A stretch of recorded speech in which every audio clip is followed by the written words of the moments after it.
જય શ્રી કૃષ્ણ।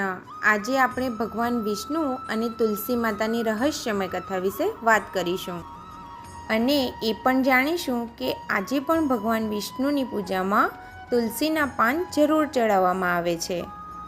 ભગવાન વિષ્ણુ અને તુલસી માતાની રહસ્યમય કથા। શું તમે જાણો છો કે એક સમય એવો પણ આવ્યો હતો જ્યારે તુલસી માતાએ સ્વયં ભગવાન વિષ્ણુને શ્રાપ આપી દીધો હતો, પણ આખરે એવું શું થયું કે ભગવાનને એ શ્રાપ સ્વીકારવો પણ પડ્યો? અને કેમ આજે પણ તુલસી વગર વિષ્ણુની પૂજા અધૂરી માનવામાં આવે છે? ચાલો જાણીએ રહસ્ય શું હતું। ઘણા વર્ષો પહેલાં એક પવિત્ર સ્ત્રી હતી, તેનું નામ હતું વૃંદા। એ ભગવાન વિષ્ણુની ખૂબ મોટી ભક્ત હતી। વૃંદા ખૂબ પવિત્ર, સત્યવતી અને પોતાના પતિ પ્રત્યે સંપૂર્ણ સમર્પિત હતી। એના પતિનું નામ હતું જલંધર। જલંધર ખૂબ શક્તિશાળી અસુર હતો, પણ એની સૌથી મોટી શક્તિ શું હતી ખબર છે? વૃંદાનું પવિત્ર સતીત્વ। જ્યાં સુધી વૃંદા પોતાના પતિ પ્રત્યે વફાદાર હતી ત્યાં સુધી કોઈ દેવતા જલંધરને હરાવી શકતા નહોતા। ધીમે ધીમે જલંધરનો અહંકાર વધવા લાગ્યો, એ દેવતાઓને હરાવવા લાગ્યો અને આખા સ્વર્ગમાં ભય ફેલાઈ ગયો। ડરેલા દેવતાઓ ભગવાન વિષ્ણુ પાસે આવ્યા અને દેવતાઓ કહે છે, પ્રભુ, જલંધરને રોકવો અશક્ય બની ગયો છે। ભગવાન વિષ્ણુ જાણતા હતા કે જ્યાં સુધી વૃંદાનું સતીત્વ અખંડ રહેશે ત્યાં સુધી જલંધરને હરાવી શકાશે નહીં।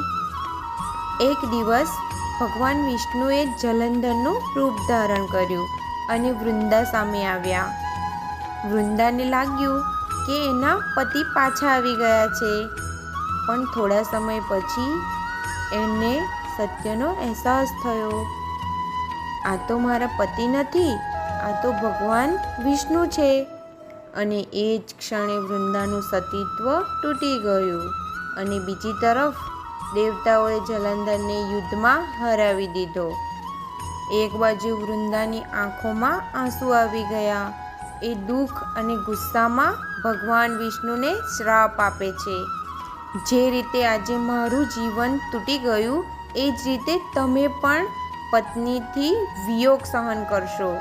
અને કહેવાય છે કે એ જ શ્રાપ પછી ભગવાન વિષ્ણુએ શ્રી રામ અવતારમાં સીતાજીથી વિયોગ સહન કર્યો છે।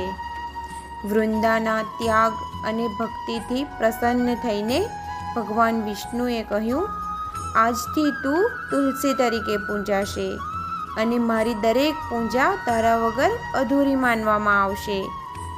અને એ પછી વૃંદા તુલસી માતા તરીકે અમર બની ગઈ।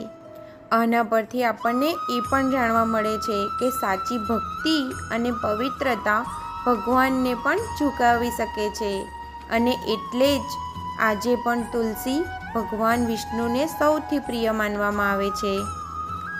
જો તમે પણ તુલસી માતા અને ભગવાન વિષ્ણુમાં શ્રદ્ધા રાખતા હો તો કોમેન્ટમાં જય શ્રી કૃષ્ણ લખવાનું ભૂલતા નહીં। જય શ્રી કૃષ્ણ।